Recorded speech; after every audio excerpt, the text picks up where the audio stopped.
નમસ્કાર ખેડૂત મિત્રો, આજે તારીખ 27 જુલાઈ 2025 ને આજની સવારની હવામાન અપડેટની અંદર માહિતી મેળવીએ તો ગુજરાતની અંદર આગામી 3 દિવસ ભારે વરસાદનું અનુમાન છે। ગઈકાલના રોજથી સિસ્ટમની અસરથી ઉત્તર પૂર્વના ભાગો દક્ષિણ ગુજરાતની અંદર વરસાદની એન્ટ્રી થઈ ચૂકી છે। આજથી વરસાદની ગતિવિધિ વધુ જોવા મળશે। સિસ્ટમનો ઘેરાવો ગુજરાતના અનેક વિસ્તારને પ્રભાવિત કરી શકે છે। તો આજે કયા વિસ્તારની અંદર વરસાદનું અનુમાન જોવા મળી શકે છે તેમજ કયા વિસ્તારની અંદર ભારે વરસાદો નોંધાઈ શકે છે તેની વિસ્તારથી માહિતી મેળવશું। ચેનલમાં નવા હોય તો ચેનલને સબસ્ક્રાઇબ કરી નાખજો અને વિડીયોને લાઇક આપીને તમામ ખેડૂત ભાઈઓને શેર કરી દેજો। હાલ મિત્રો, ગઈકાલે 26 જુલાઈ દરમિયાન ઉત્તર પૂર્વના ભાગો તેમજ દક્ષિણ ગુજરાતના ભાગોની અંદર હળવા મધ્યમ વરસાદની એન્ટ્રી થઈ ચૂકી છે।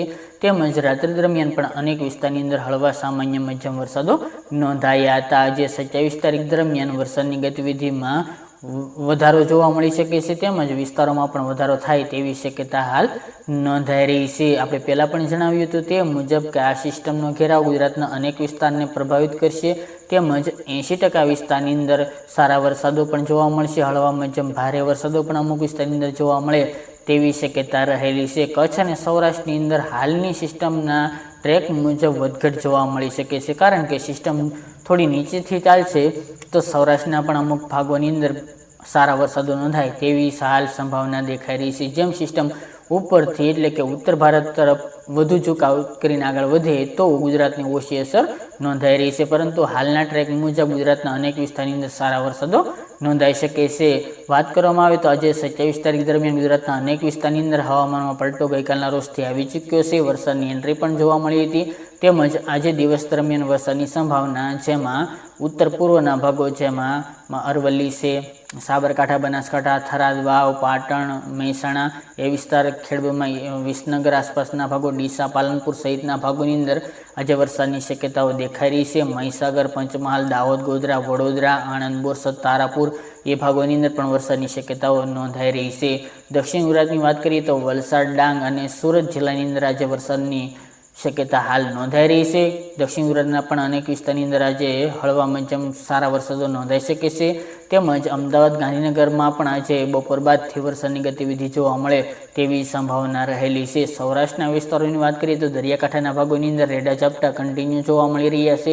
આજે પણ તેમાં વધારો થોડો જોવા મળી શકે છે। ભાવનગર, બોટાદ, અમરેલી, સુરેન્દ્રનગર, રાજકોટ અને મોરબી જેવા ભાગોની અંદર આજે સારા વરસાદની શક્યતા એકલ દોકલ વિસ્તારની અંદર નોંધાઈ રહી છે। બાકી દક્ષિણ સૌરાષ્ટ્ર અને પશ્ચિમ સૌરાષ્ટ્રની અંદર વરસાદનું જોર ઓછું જોવા મળશે। જામનગર, દ્વારકા, પોરબંદર, જૂનાગઢ, રાજકોટ તેમજ ગીર સોમનાથ સહિતના ભાગો, અમરેલીના અમુક ભાગોની અંદર પણ વરસાદનું જોર થોડું ઓછું જોવા મળી શકે છે, પરંતુ એકલ દોકલ વિસ્તારની અંદર સારા વરસાદો ત્યાં પણ જોવા મળશે। સિસ્ટમ થોડી નીચેથી ચાલશે તો ચોક્કસપણે તે વિસ્તારને પણ અસર કરે તેવી શક્યતા રહેલી છે। કચ્છમાં હાલ શક્યતા ઓછી માની રહ્યા છે, પરંતુ જે રાપર, અંજાર અને ભુજ દરિયાકાંઠાના ભાગો અને સૌરાષ્ટ્ર લાગુ વિસ્તાર, ઉત્તર લાગુ વિસ્તાર એ ભાગોની અંદર થોડા વરસાદો પડી શકે છે। બાકી અન્ય સૌરાષ્ટ્રની અંદર જેમાં પશ્ચિમ સૌરાષ્ટ્ર હોય અને પૂર્વ સૌરાષ્ટ્ર હોય ત્યાં વરસાદનું જોર થોડું ઓછું જોવા મળી શકે છે। આ રાઉન્ડની અંદર મિત્રો ખાસ કરીને ગુજરાતના 80% જેવા વિસ્તારની અંદર વરસાદનો લાભ આ સિસ્ટમ આપી શકે છે તેમજ રાજસ્થાનની અંદર પણ ભારે વરસાદો નોંધાય આ સિસ્ટમને કારણે તેવી હાલ શક્યતાઓ અમે